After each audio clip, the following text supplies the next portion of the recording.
اے محمد، جو کپڑے میں لپٹ رہے ہو، رات کو قیام کیا کرو مگر تھوڑی سی رات، یعنی نصف رات یا اس سے کچھ کم یا کچھ زیادہ، اور قرآن کو ٹھہر ٹھہر کر پڑھا کرو۔ ہم ان قریب تم پر ایک بھاری فرمان نازل کریں گے۔ کچھ شک نہیں کہ رات کا اٹھنا نفس بہیمی کو سخت پامال کرتا ہے، اور اس وقت ذکر بھی خوب درست ہوتا ہے۔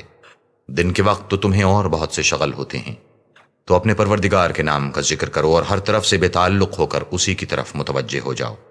وہی مشرق اور مغرب کا مالک ہے اور اس کے سوا کوئی معبود نہیں، تو اسی کو اپنا کارساز بناؤ۔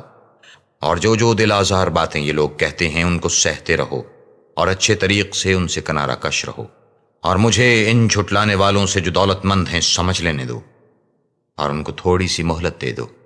کچھ شک نہیں کہ ہمارے پاس بیڑیاں ہیں اور بھڑکتی آگ ہے، اور گلوگیر کھانا ہے اور درد دینے والا عذاب ہے۔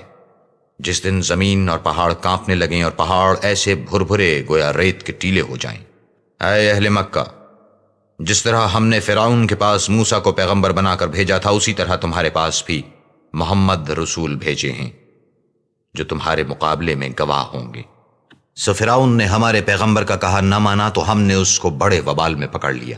اگر تم بھی ان پیغمبر کو نہ مانو گے تو اس دن سے کیوں کر بچو گے جو بچوں کو بوڑھا کر دے گا، اور جس سے آسمان پھٹ جائے گا، یہ اس کا وعدہ پورا ہو کر رہے گا۔ یہ قرآن تو نصیحت ہے، سو جو چاہے اپنے پروردگار تک پہنچنے کا راستہ اختیار کر لے۔ تمہارا پروردگار خوب جانتا ہے کہ تم اور تمہارے ساتھ کے لوگ کبھی 2/3 رات کے قریب اور کبھی آدھی رات اور کبھی 1/3 رات قیام کیا کرتے ہیں، اور خدا تو رات اور دن کا اندازہ رکھتا ہے۔ اس نے معلوم کر لیا کہ تم اس کو نبھا نہ سکو گے، تو اس نے تم پر مہربانی کی، پس جتنا آسانی سے ہو سکے اتنا قرآن پڑھ لیا کرو۔